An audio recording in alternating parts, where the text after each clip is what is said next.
Baik, bismillahirrahmanirrahim. Assalamualaikum warahmatullahi wabarakatuh. Di sini saya ingin menjelaskan materi mengenai pengelolaan pengembalian.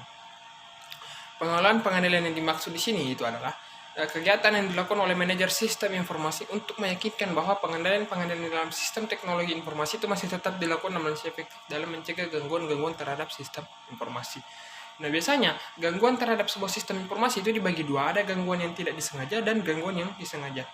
Gangguan yang tidak disengaja, yang pertama itu ada kesalahan teknis, yang kedua ada gangguan lingkungan, yang ketiga ada kesalahan manusia. Dan gangguan yang disengaja itu ada computer abuse, yang kedua ada computer fraud atau computer crime, yang ketiga ada computer related crime. Nah,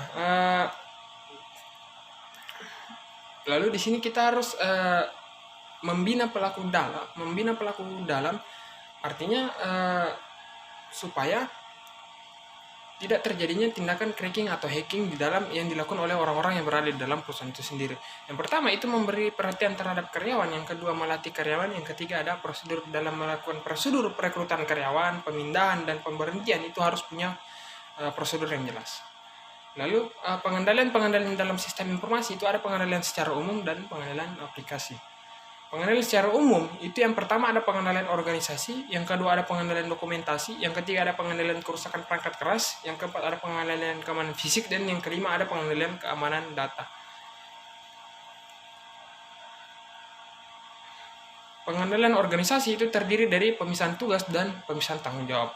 Lalu pengendalian dokumentasi itu yang pertama ada dokumentasi dasar, dokumentasi daftar rekening, dokumentasi prosedur manual, dokumentasi prosedur, dokumentasi sistem, dokumentasi program, dan dokumentasi operasi dan dokumentasi data.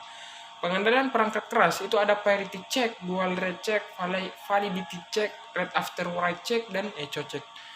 Pengendalian keamanan fisik itu ada pengawasan terhadap pengaksesan fisik, yang kedua ada pengaturan lokasi fisik, yang ketiga ada persiapan alat-alat pengamanan, yang keempat ada stabilizer. Lalu ada pengendalian keamanan data. Itu ada data log, proteksi file, data backup and recovery, dan pembatasan pengaksesan. Lalu di sini ada pengendalian aplikasi. Itu terdiri dari tiga. Yang pertama ada pengendalian masukan, yang kedua ada pengendalian pengolahan, dan yang ketiga ada pengendalian pengeluaran. Pengendalian masukan itu yang pertama ada data capture, dan yang kedua ada data entry. Pengendalian pengolahan itu ada 6. Yang pertama ada control total check, matching check, reference file check, limit and reasonable check, cross-voting check, dan record locking.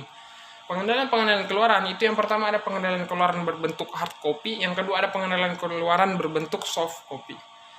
Dalam memeriksa keefektifan pengendalian yang dipasang itu ada 5 prosedur yang harus dilakukan. Yang pertama ada prosedur untuk mendapatkan pemahaman dari pengendalian yang ada, yang kedua ada pengujian terhadap pengendalian, yang ketiga pengujian terhadap nilai-nilai transaksi secara terperinci, yang keempat ada pengujian terhadap nilai-nilai saldo rekening secara terperinci,